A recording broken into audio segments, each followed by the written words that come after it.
Val de Loire en direct se poursuit lors de votre JT, présenté ce soir par Lucas Chopin. Bonsoir Lucas. Bonsoir Aurélien, bonsoir à tous. Juste avant les titres, un point sur votre météo de demain. Temps nuageux est attendu au cours de la journée de demain en Indre-et-Loire et dans le Loir-et-Cher. Des températures stationnaires, la minimale sera de 13 degrés, la maximale de 25 degrés. À la une ce soir, les effets de la guerre au Moyen-Orient. Et avec l'augmentation du prix du pétrole, d'autres effets plus surprenants se font ressentir. Le prix de ces dérivés monte lui aussi, comme le bitume, les lubrifiants, mais aussi les emballages plastiques. Nous nous rendrons chez Carty à Joué-les-Tours qui voit le coût de ces emballages alimentaires impacté. Et qui dit augmentation des prix dit pouvoir d'achat réduit. À la fête foraine de Tours, le public est nombreux à se presser dans les allées.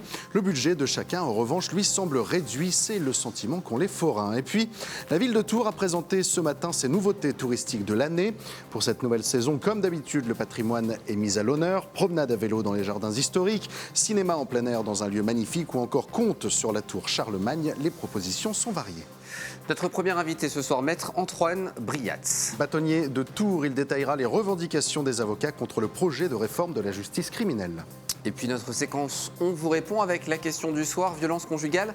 Qu'est-ce que l'aide financière d'urgence? Question que l'on posera à Elisabeth Malice, directrice de la CAF Touraine, qui sera sur notre plateau. Mais d'abord, les effets de la guerre au Moyen-Orient se font ressentir jusqu'ici. Avec l'augmentation du prix du pétrole causée par le blocage du détroit d'Ormuz, arrivent d'autres effets parfois plus surprenants. En effet, les prix des produits dérivés du pétrole augmentent également. C'est le cas du bitume, des lubrifiants, mais aussi des emballages plastiques. Chez Carty, à Joué-les-Tours, on fabrique des emballages alimentaires dont le coût est impacté. Romain Delville les a rencontrés. Spécialiste des emballages plastiques alimentaires et réutilisables, l'entreprise Carty à Joué-les-Tours subit de plein fouet les conséquences économiques de la guerre déclenchée par Israël et les États-Unis contre l'Iran. On a vu nos prix de matières premières grimper de 62% en 4 semaines. Donc début avril, on payait disons 1500 € la tonne de polypropylène et on est aujourd'hui à 2400 € la tonne.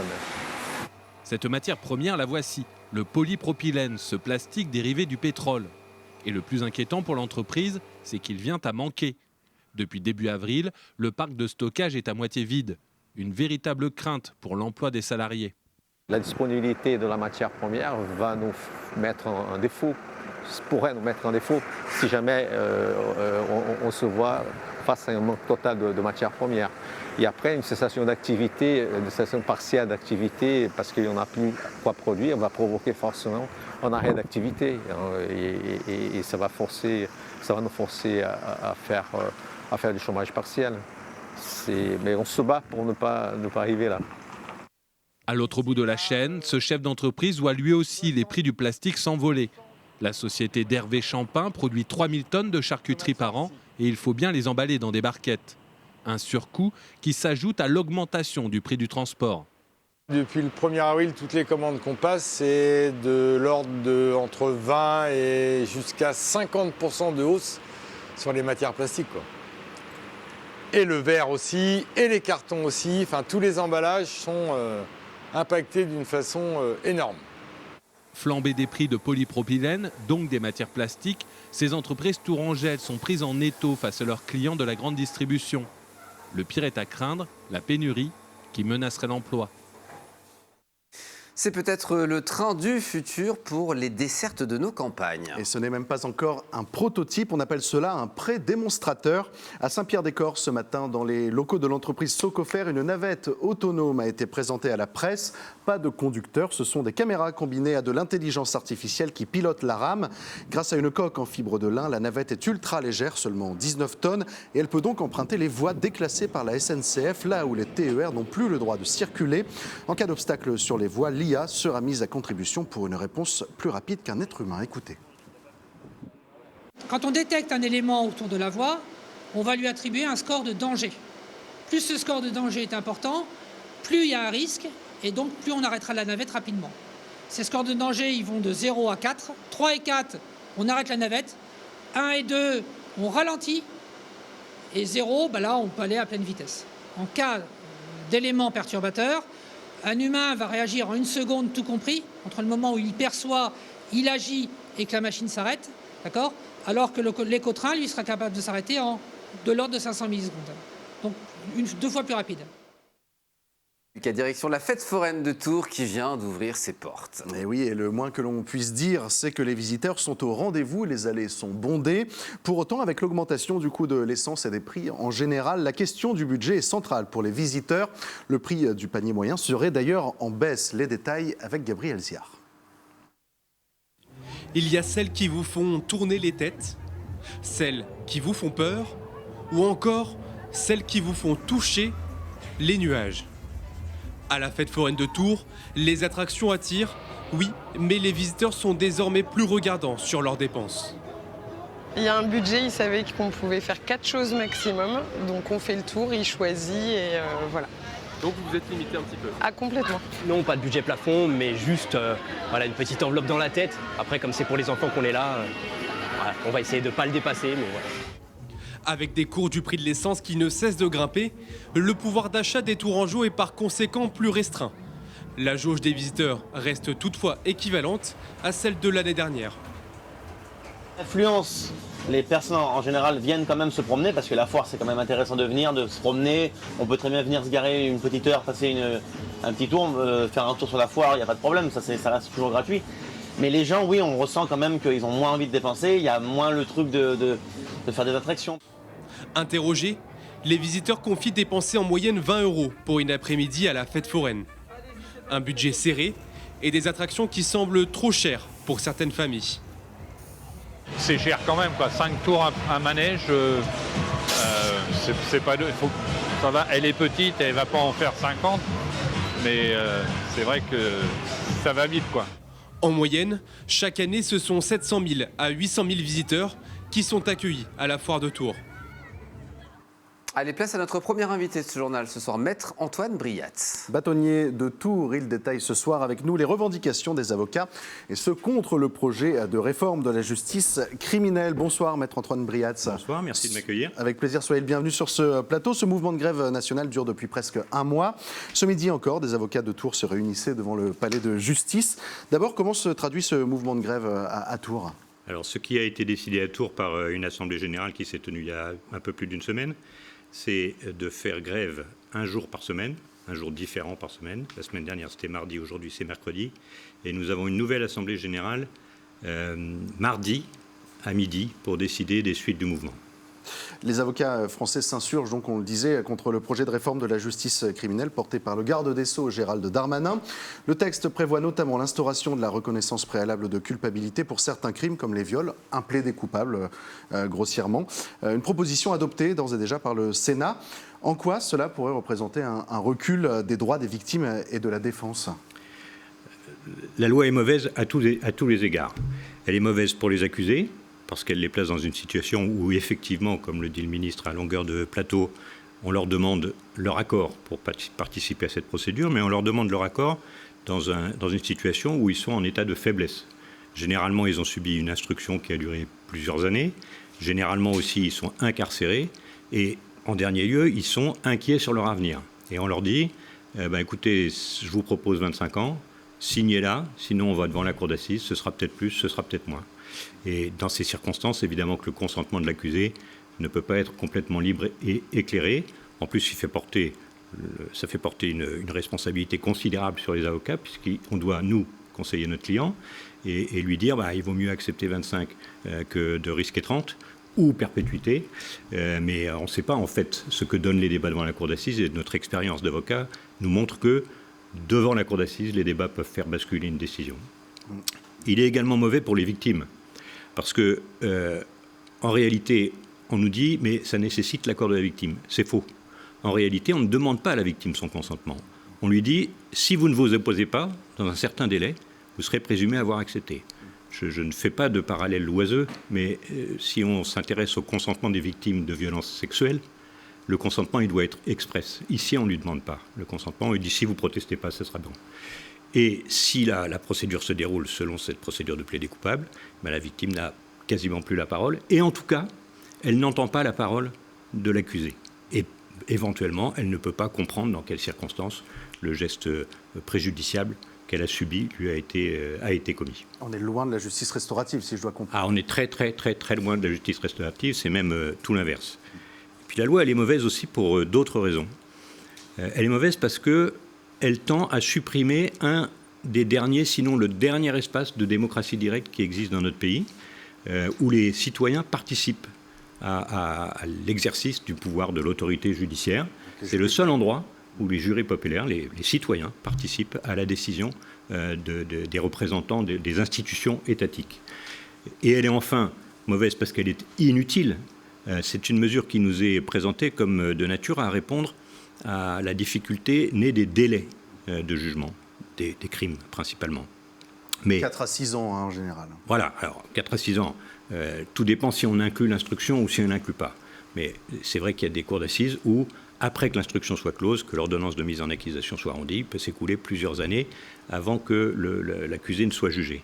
Mais si on s'intéresse à l'étude d'impact qui accompagne obligatoirement le projet de loi, on s'aperçoit que le gain de temps attendu par la mise en œuvre de la réforme, c'est 2 mois. C'est 2 mois. Et si on s'intéresse... C'est ridicule, ça n'a aucun intérêt. Et si on s'intéresse au temps de magistrats économisés, parce que c'est aussi une des données qu'on nous présente, on dit on va économiser du temps de magistrats, et donc il y aura plus de magistrats pour rendre la justice, on s'aperçoit que, en réalité, on économise 4 postes de magistrats.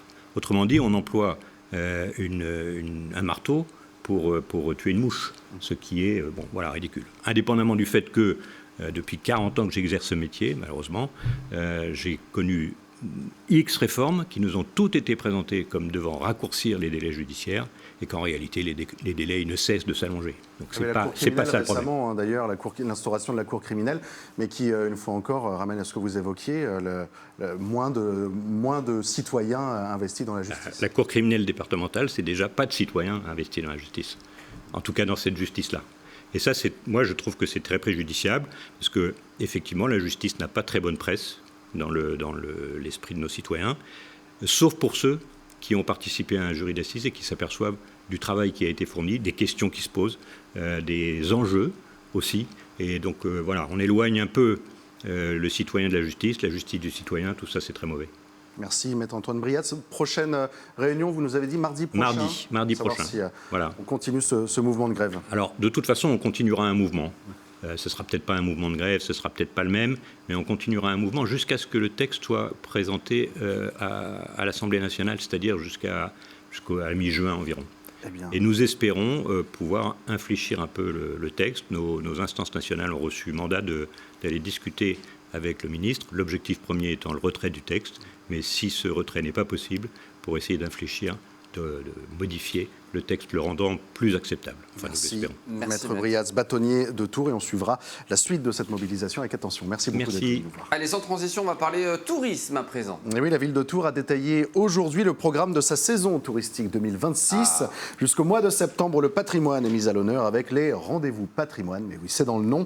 Promenade à vélo dans les jardins historiques, du cinéma en plein air dans un lieu magnifique ou encore des contes sur la tour Charlemagne. Les propositions sont pour le moins variées. Visite de la ville sous tous les angles avec Léa Turquier.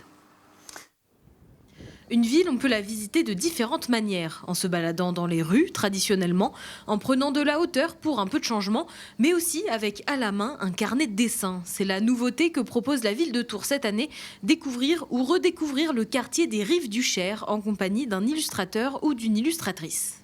Le dessin est un prétexte finalement pour appréhender le patrimoine du XXe siècle, qui n'est pas forcément très évident, qui fait l'objet de nombreuses réticences. Et tout d'un coup, quand on comprend le contexte de construction, quand on voit le décor un peu titanesque que représente finalement ce quartier, le dessin est un très beau canal pour ça, parce qu'on a vraiment des échelles, des perspectives, des matériaux qui sont particulièrement visibles quand on s'y attarde. Si une envie soudaine de monter 248 marches en solitaire vous prend, c'est désormais possible. La tour Charlemagne ouvre ses portes pour des visites en autonomie. De quoi apprécier cette vue panoramique du centre-ville de Tours. Je pense qu'il faut que les Tourangeaux découvrent leur ville qui a 2000 ans et donc a une histoire très très riche et un patrimoine très très riche à tous les âges, si je puis dire. Alors il y a les visites traditionnelles, des visites guidées, mais on essaie de proposer notamment aux familles, au grand public, des choses qui sont peut-être parfois un peu plus ludiques, mais histoire d'accrocher les personnes. Pour les adeptes des 2 roues, des visites guidées à vélo du centre-ville sont proposées. À noter également un ciné plein air le 29 mai prochain. Rendez-vous à l'abbaye de Marmoutier, là où se déroule chaque année Caesa Rodonum, pour une projection du film Gladiator de Ridley Scott. Allez, pour finir, place à notre rubrique On vous répond avec notre invitée ce soir, Elisabeth Malice, la directrice de la CAF Touraine, pour évoquer cette question, violence conjugale, qu'est-ce que l'aide financière d'urgence? Bonsoir Elisabeth Malice. Bonsoir Bienvenue Aurélien. sur notre plateau. Alors, le principe, soutenir les femmes et les hommes victimes d'abus par leurs partenaires en leur fournissant une aide financière pour se mettre à l'abri, c'est ça l'aide financière d'urgence? Oui, tout à fait. L'aide aux victimes de violences conjugales a véritablement pour objectif d'apporter une aide financière rapide, quasiment immédiate, aux hommes, aux femmes qui sont victimes de violences conjugales pour leur permettre de quitter leur conjoint violent, donc souvent quitter le domicile familial, en leur donnant une aide financière qui leur permettra de faire face aux premières dépenses. C'est quoi le montant justement de cette aide qui a été mise en place? Vous avez des chiffres, je crois, pour notre département précisément. Alors, en Indre-et-Loire, le montant moyen de cette aide est d'environ 850 €, tout en sachant que ce montant peut aller jusqu'à 1 300 € en fonction des ressources de la personne et du nombre d'enfants à charge. Justement, quel est le processus justement pour faire cette demande d'aide? Comment ça se met en place? Alors, cette aide est destinée aux personnes, hommes ou femmes, vous l'avez dit, qui sont victimes de violences conjugales, avec ou sans enfants, quelles que soient leurs ressources, allocataires ou non de la CAF, mais il faut véritablement nous communiquer une preuve en fait des violences, donc soit un dépôt de plainte, soit une ordonnance de protection, soit un signalement datant d'à peu près moins de 12 mois en fait, pour effectivement pouvoir bénéficier de cette aide. Et dans notre département, nous versons très très rapidement cette aide, puisqu'elle est versée aux personnes concernées dans un délai de moins de 2 jours. Vous êtes la directrice de la CAF Touraine, on fait sa demande auprès de la CAF directement? Alors, les personnes concernées peuvent faire cette demande directement auprès de la CAF ou de la MSA, soit en venant à l'accueil, soit par le biais d'une téléprocédure. Est-ce qu'il y a des points de vigilance sur lesquels il faut faire attention? Alors, effectivement, si vous faites cette demande via un ordinateur, un téléphone, faire attention de le faire à partir d'un outil qui soit sécurisé pour que l'auteur de violence, en fait, n'identifie pas la démarche. Et cette démarche permettra aux personnes concernées de bénéficier de cette aide qui sera versée sous forme d'une aide financière non remboursable ou d'un prêt.